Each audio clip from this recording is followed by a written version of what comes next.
setembro, festa dos arcanjos Miguel, Gabriel e Rafael.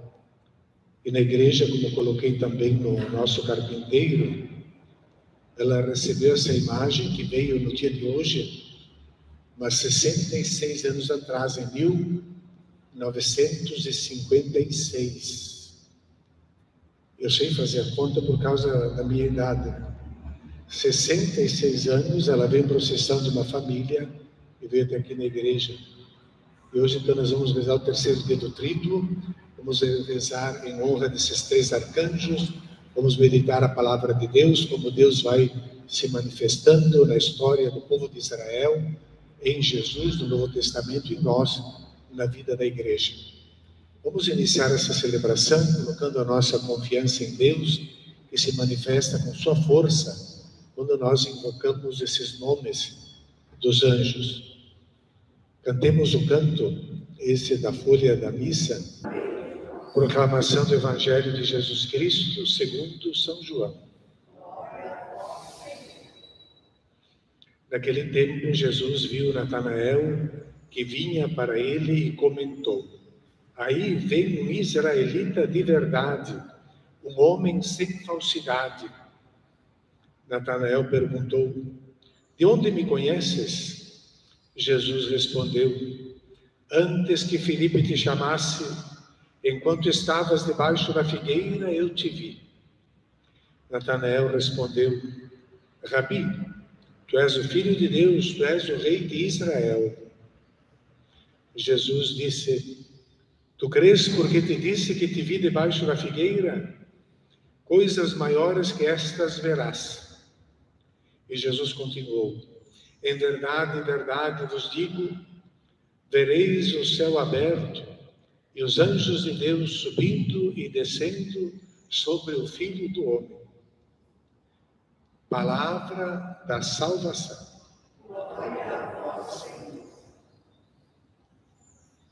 Podemos sentar um instante, vamos meditar essa palavra nesse dia.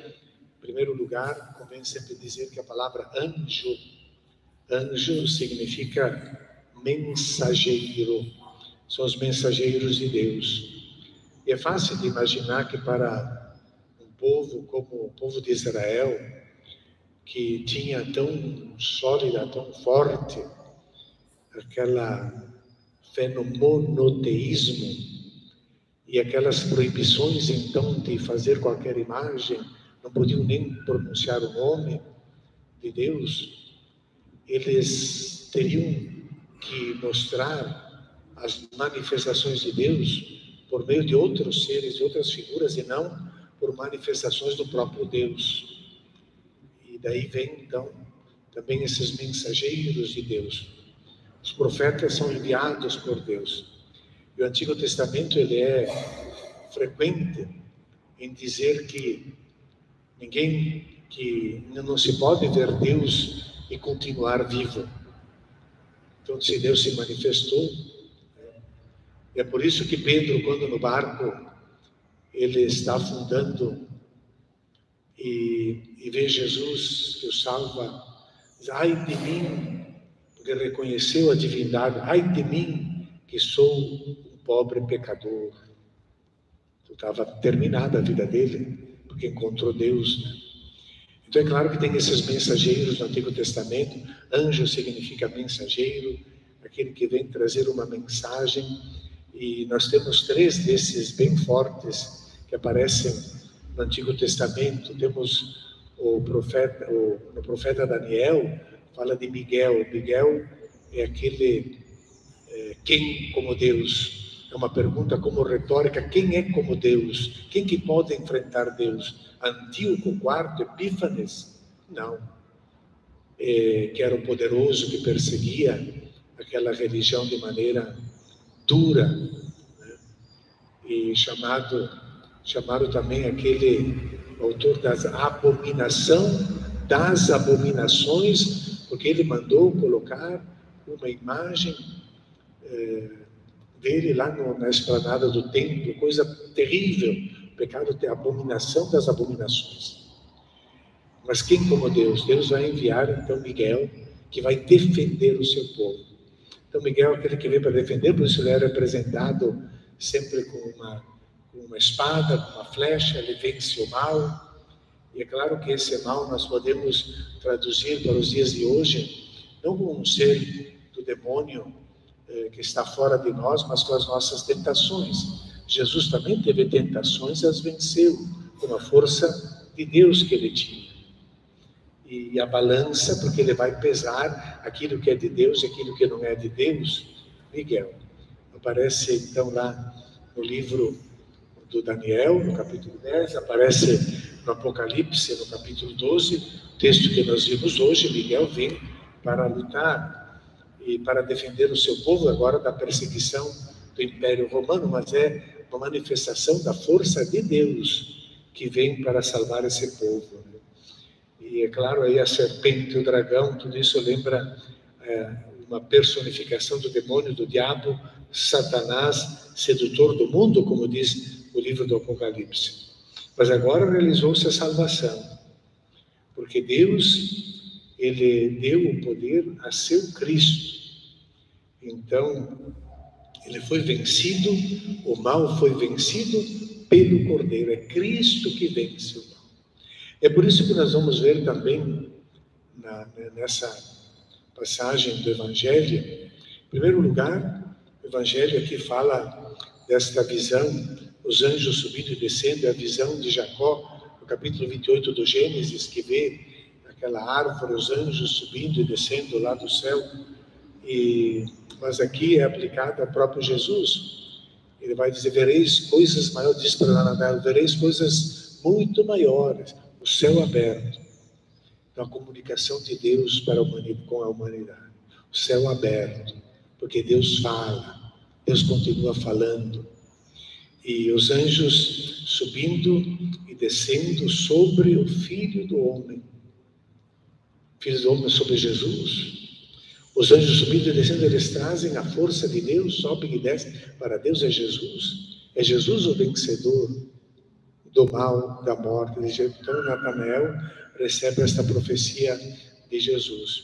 Tem esse texto enigmático, porque Natanael, ele pergunta para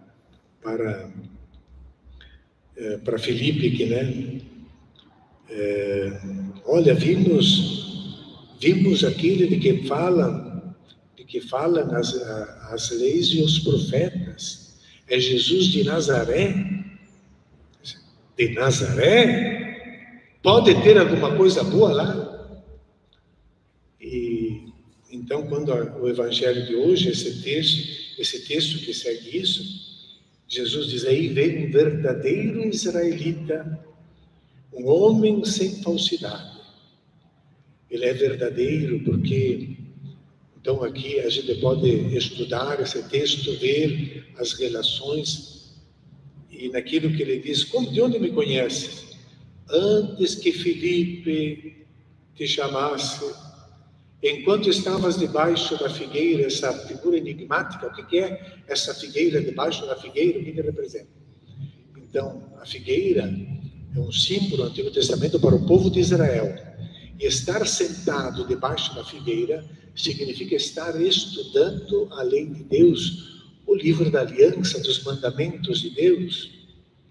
Então, todo discípulo dos rabinos eram como se eles sentassem, quando eles se colocam a estudar a lei, eles estão sentados debaixo da figueira. Quando tu estudavas, é como se Jesus dissesse, quando tu estudavas a lei, eu já te vi.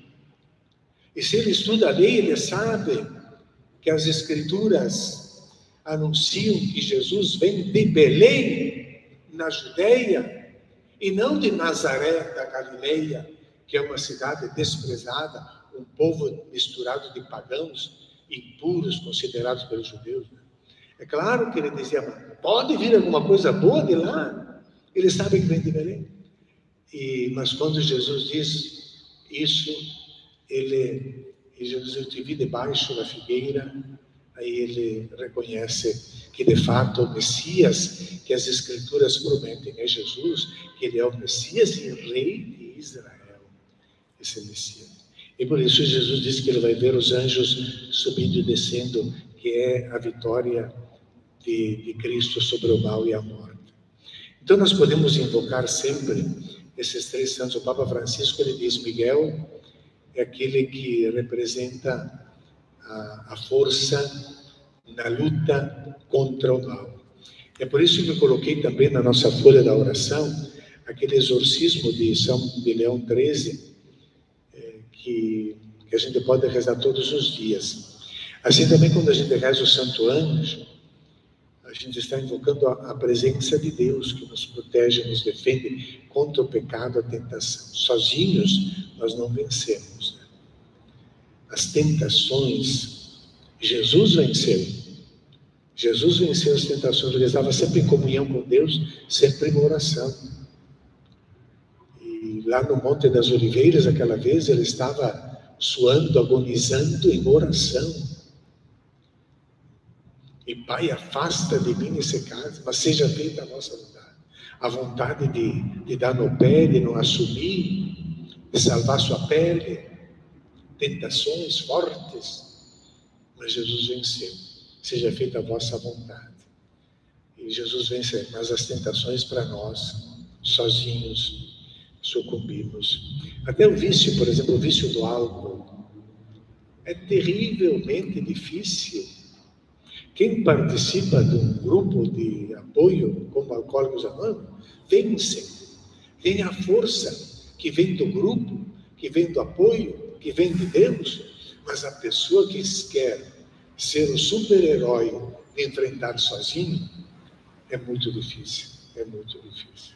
Nós também não devemos querer enfrentar sozinhos todos os problemas do mundo.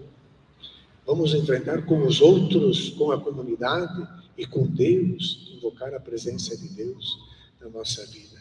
Então, aquele que nos ajuda a lutar contra o mal, contra os vícios. Gabriel, que seria o herói, o forte, ele vem aquele que traz as grandes mensagens de salvação, porque ele, Gabriel, é citado no Novo Testamento para Zacarias, quando está no templo, que anuncia o nascimento de João Batista. Ele aparece para Maria, lá em Nazaré, uma jovem, né?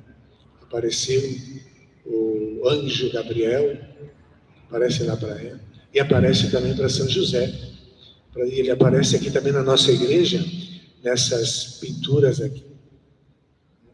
Aquele que está colocando uma ideia dentro da cabeça de José, para compreender o que está acontecendo, é o anjo Gabriel, o mensageiro que traz a mensagem da salvação.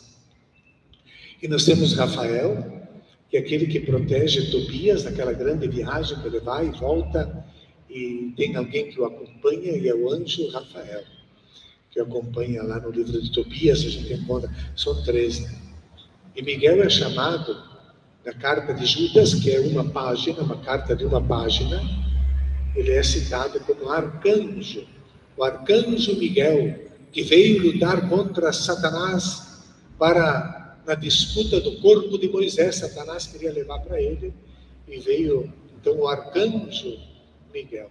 E depois a igreja aplicou o sentido de arcanjo, que significa o chefe, a força suprema, e para os outros 2 também que aparecem na Sagrada Escritura. Jesus falava muito dos anjos, que são essas manifestações de Deus. Uma das passagens, ele diz claramente, cuidado com os pequeninos, porque o anjo deles está sempre diante do rosto do Pai Celeste. Cuidado, não vão mexer com esses pequeninos, o anjo deles. Em outras ocasiões, também Jesus vai falar frequentemente de anjos. E a igreja reconhece esses seres espirituais que podem povoar também a nossa vida antes da prece eucarística, quando a gente vai rezar o santo, eles unimos nossa voz à voz dos anjos e dos santos. Cantemos, santos, santos. A igreja reconhece então esses seres espirituais. Que a gente possa ter bem perto de nós sempre a presença de Deus que se manifesta de tantas maneiras, de tantos nomes, e às vezes até com anjos de carne e osso, que vêm e nos ajudam. São anjos, são mensageiros de Deus que nos ajudam hoje. Muito bem. Então, no final, vamos fazer a oração de São Miguel, vamos levar essa folha para casa, rezar frequentemente esse exorcismo para vencer as tentações e para termos a sua proteção e a sua bênção. E vamos cantar também aquele hino